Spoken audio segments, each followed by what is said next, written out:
Gyronix.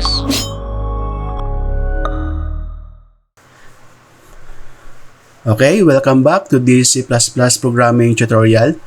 This is laboratory exercise 6 and we'll showcase the usage of a while loop. So let's proceed to the problem statement. Then again, we receive a message from the test engineering manager. So Grace Hooper. Subject is decimal to binary converter app. Good day. I am reaching out into your programming expertise. Would you be able to lend a hand to my team? We're currently working on a hardware module that communicates with binary. However, the data we have is in decimal format. Can you make a C++ program that smoothly converts decimal numbers into their binary equivalents? So, we will be making an app that converts decimal to binary. Okay? Let's start with a 4-bit converter and expand the capability later. Here's the overview of what the output should look like. The user will enter, of course, a decimal number, for example, 7.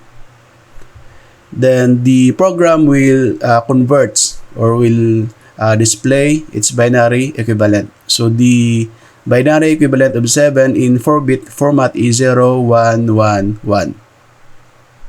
So quite simple program, right?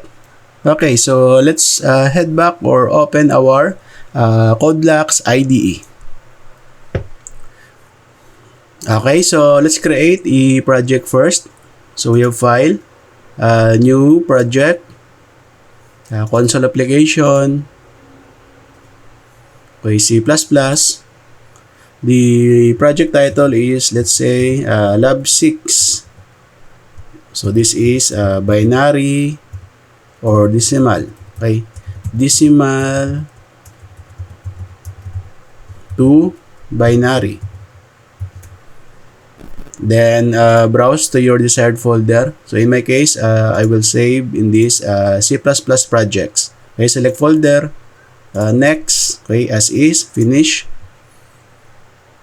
Then let's test the project we created. So let's open the main.cpp and let's try to build and run. Okay, build. So we are expecting there's no error and we can see what? Hello world in the screen or on the screen. Okay, so we have this hello world. Okay, so the project we created is okay. Okay, so there's no problem.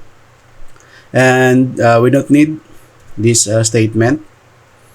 And let's put this opening brace here. And let's have the documentation. Okay, so we have this block comment, /asterisk asterisk /. So let's have the comment between the star. So the title first. Let's say the title is decimal to binary. Okay, so let's arrange a little bit. Okay. Then let's add a description. So this program converts the decimal number into its binary equivalent. Okay. Then let's add a date. So the date is let's say so May 12, 2024, and of course your name as the programmer. So in my case, Gyro A Madrona. So let's finish this documentation. Maybe we can extend this title. Okay, so much better. Okay. Okay, so now let's have our pseudocode. So let's outline first what the program will do. And as usual, I need the variables. So after the variables is the first thing the program does is, of course, to prompt the user for decimal number. Then after the user enters the decimal number, so we need to convert. Okay, convert the decimal to binary. Okay, so as simple as that. And of course, display the result. Okay, so I think for now this is okay. And let's add later another steps, okay, if we need to. So for now, let's try to prompt the user. So cout, enter decimal number, for example.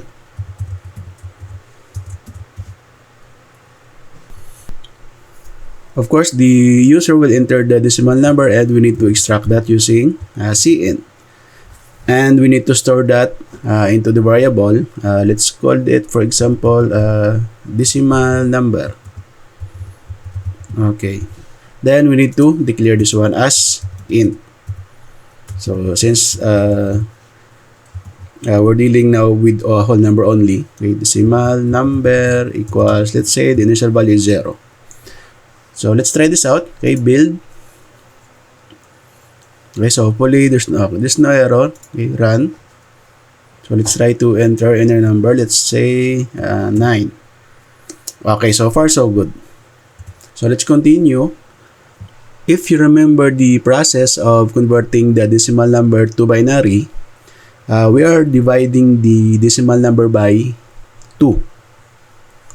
What we do is we extract the quotient and remainder, and we continuously divide the quotient by 2 until it reaches 0. Okay. As for the remainder, we collect all the remainders, and that is the bits of the binary numbers. And that's what we are going to do here. So we have this decimal number. First, we divide it by 2, or we'll start with the remainder. Let's assign this, for example, to the bits, or to the bit only. And we need to declare this bit. Okay?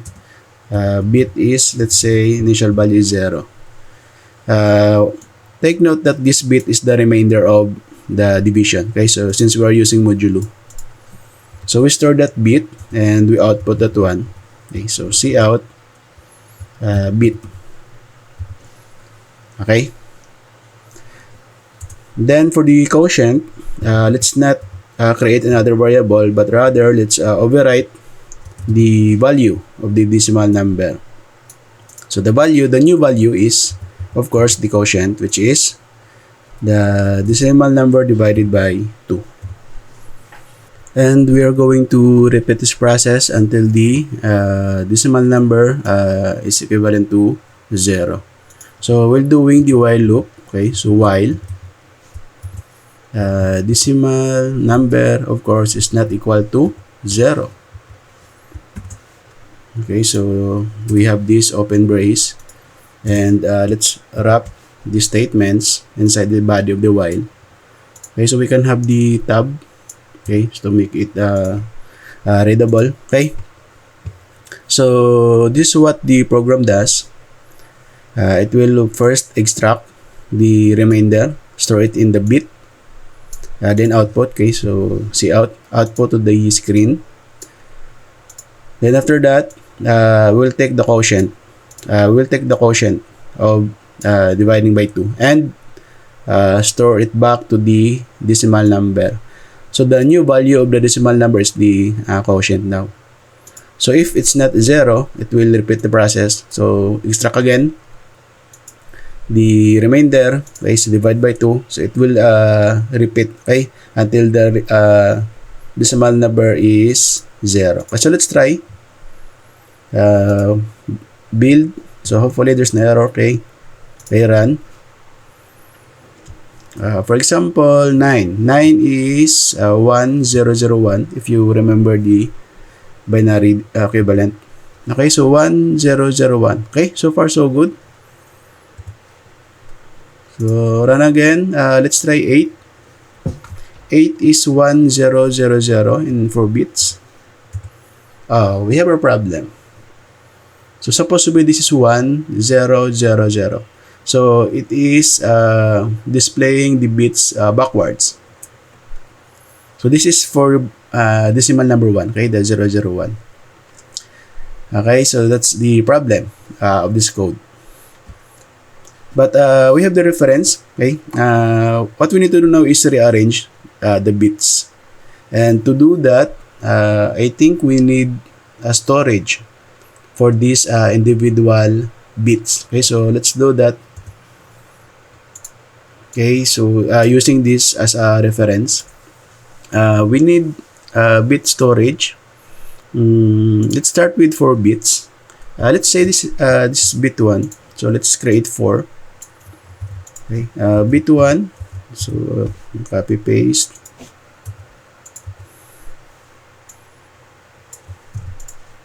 So let's create 4 bits. Okay, 1, 2, 3, and 4. Okay. This is the storage of the bits. So bit 1 will be your LSB, the least significant bit, and bit 4 is the MSB, the most significant bit. So let's revise this code. So using that concept, maybe we can use the switch statement. Okay, so let's try. Okay, so we have switch, opening, close. So let's try to build first the syntax. If you remember, the first bit or the first remainder we have for dividing by 2, that would be the least significant bit, and the last remainder will be the most significant bit. So the first remainder will store that in bit 1, since bit 1 is the LSB and 4 is the MSB, okay, the bit 4. Switch, let's have this one. We will test the we cannot use the bit. Right, so since this is what we are going to display, I need something that can count the bits. And yes, let's call it, let's say, counter. Okay, so this one will count the bits. So we need 4 bits for now. Let's declare this, okay, as int counter, and it will start to 1. Okay, for example. So we're going to increment this. So it will stop if we have 4 bits already.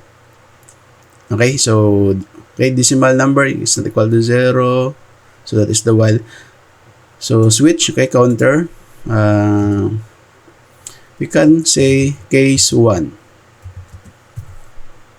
Case 1 is when the counter is equal to 1, meaning that is the first remainder, right? Okay, so let's try. Let's try to tab. So the first remainder will be stored to bit 1. Bit 1 is, of course, so let's follow this format. Copy paste only. Okay, that is your bit 1. After that, we need to also store the quotient. Okay, so using this one. So this is the remainder. So let's have a comment. And this is the quotient. Okay, so to make it clear. And of course, we need to count the counter, or increment the counter. So by 1. Okay, so I think I don't need this anymore. So let's try to delete this one. Okay. So we have now our reference. Then after that, okay, we can break the case.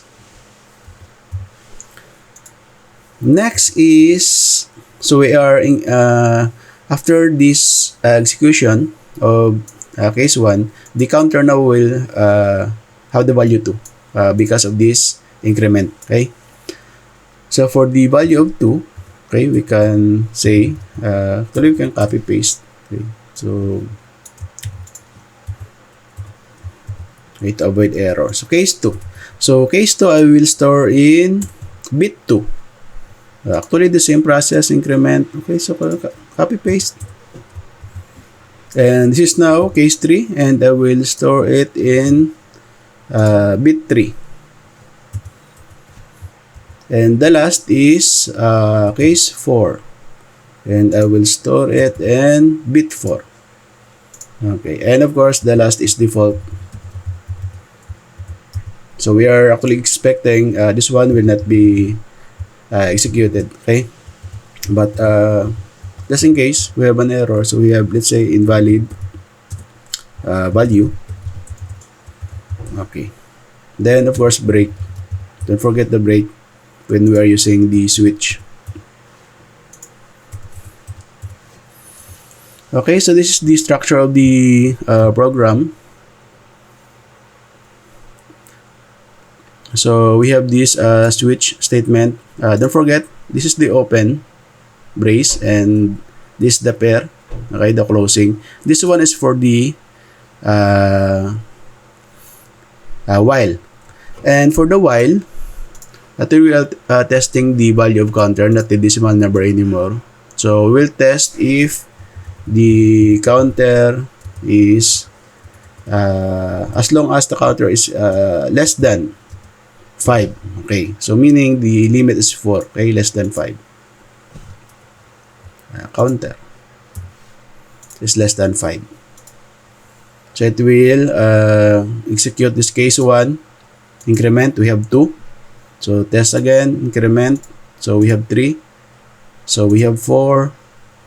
And the last is we have 5. So after the 5, it will false. Okay. So it will end the loop. Okay, so let's try. Okay, build. We have, okay, no error. Run. Again, let's try 9. 9 is, okay, no output. Of course, we don't see out. Okay, so let's see out the bits. Okay, so let's say see out the binary equivalent is, so space, okay, I will have the next line. So take note, I don't end the statement, so there's no semicolon. So to make it readable, first is the MSB, the most significant bit, bit 4, then the bit 3, then the bit 2, and bit 1. Okay, so let's try. Okay, build and run. Okay, so let's try 9. Okay, 9 is 1001. So far so good. Again, build. Let's try 8. 8 is what? 1001. Okay, so now we are good. So 100. Okay, so it's not reverse anymore. So this is the correct binary equivalent. Okay, so we're good.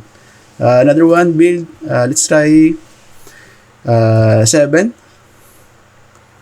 Okay, 7 is what? 0111. Okay, so we're good. We're good. Let's try 8 bits. Okay, so actually for 8 bits, we need to copy this one. Let's edit the program a little bit. Okay, so of course we have bit 5, 6, 7, and 8. And before that, let's edit first our code. So if you notice, this kind of repetitive, right? So we have this command. It's repeated every case. So what we can do here is actually cut this one. We'll place this outside the switch here. Okay, let's copy paste that one. Okay, so it's aligning in that area. Let's have a new line, okay, to separate this command. And we can omit now to make our code simple, since it's repetitive. Okay, great. So let's try if this works perfectly. So what we're doing here is, if the counter is 1, so it will take the remainder. After that, it will break the switch. So execute this one. Then the counter or the while is always true. So this time the counter is 2. So it will execute case 2. So break again. So execute this one. Check the while. So 3. Okay. So execute case 3 and so on. Okay. So it will repeat this always after the case statement. Okay. Build and run. Okay. So we have 9. Okay, so there's an output y. Okay, so let's try to close. Okay, so let's try to check. Okay, so it's inside the switch, so it must be outside. So that's why it's not executed. So take note, the switch will only execute for this case. So case 1, if the value counter is 1, if the value is 2, 3, 4, and otherwise default. So break. This one is never executed. Okay, so let's put it outside the switch. So Control X, cut. This is the last closing brace of the switch. So after that, okay, after this closing brace, so paste. Okay, so let's try now. Build and run. Okay, so we have 9. Okay, 1001. So let's try 8. Okay, so 100. So far so good. And now let's add the bits. So we have now 5, 6, 7, 8. And we can copy. Okay, so copy this one. Okay, so paste. This is bit 5. We have 6. Okay, bit 6.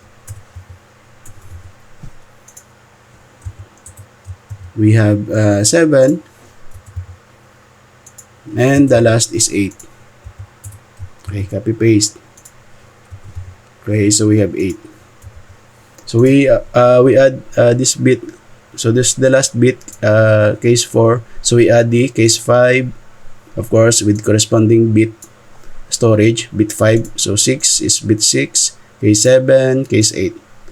And of course, for the output, so we have the MSB now is bit, of course, 8. Okay, so I think let's try to have a new line. So to make it clear, tuloy we can copy this one. Okay. Let's try to copy. So we write this one, and this is the first, or the MSB is bit 8. This is 7.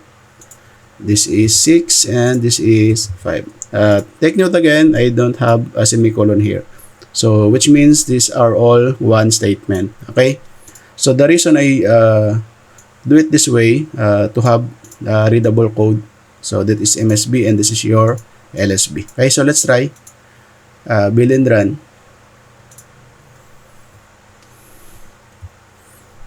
Okay, so let's try 9. 9 is, of course, still, this is the 4-bit 1001. So with zeros in the left side. So let's try the maximum value for 8 bits is 255. So this is 1111, all 8 bits.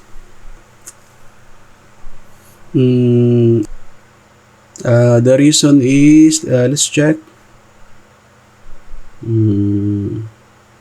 Okay, so the counter. So we limit only to display up to bit 4 or case 4. So we have now 8 bits, which means this is if the counter is less than 9. Okay, so let's try this one. Okay, build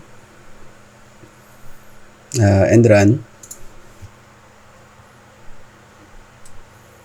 Okay, so 255. Okay, so 1111. So that's good. So let's try another number. Okay, so build, let's say 150. Okay, 150 is 100101110. Okay, so that is correct. Okay, so you can check to your calculator. And now let's add the do you wish to continue part. Okay, so the last piece of our program. Okay, so let's say continue, just continue. So we understand what this is. See out. Do you wish to continue? To continue. Okay, question mark. So y or n colon. Okay, we need the new line, and we'll extract that. Okay, using cin. So let's store the yn variable, and of course, let's declare this as character. Okay, so here, char yn initial value, let's say is y. Okay, and let's drop now. So I don't want any characters other than y and n. Okay, so let's add now the filter of what the user input or enters. So yn, if yn or while yn is not equal to y, and yn is not equal to n. Okay, so if that's the case, we will prompt the user to enter, or please enter y or n only. Okay, so it will enter that y or n. Then let's extract and save it to yn variable. So if the user does not enters either y or n, so it will loop the statement. So otherwise, if the user enters y or n, so it will break the loop and will test again if the user enters y. So if y, of course, we'll call the main function. Otherwise, so it will end the program, return 0. Okay, so let's try build and run. Okay, so we have let's try number 9. So far so good. Y, let's say 255. Okay, 111. Let's try to enters other than y or n. Let's say j. Okay, so it will prompt you please enter y or n only. Okay, so let's say number 9. Okay, y or n only. So of course I will enter y. Yes. 150. Okay, so last y, let's say 8. So 1001. Okay, so we're done with what we are asked to do, and I hope you can follow along with this tutorial, and hope to see you again in the next laboratory exercise 7. So see you there.